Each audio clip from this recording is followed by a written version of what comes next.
tehniskā piecelšanās, kā mēs ceļamies no zemes kājās, tad svarīgi, lai mēs pieceltos maksimāli droši ar aizsardzību un pēc tam varētu turpināt cīnīties pieceļoties kājās. Tad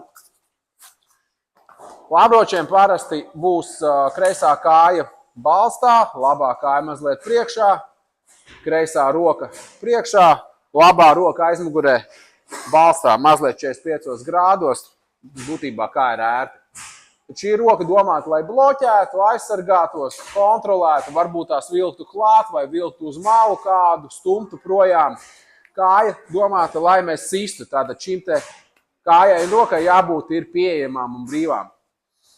Pirmā lieta, ko mēs darām, ceļam augšā gurnus, atsperamies no balsta kājas un ceļamies augšā cīņas stājā. Vēlreiz.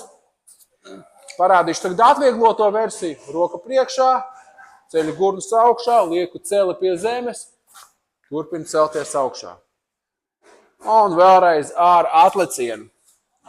Ja mēs atlecam, mēs mazliet iegūstam attālumu un distanci.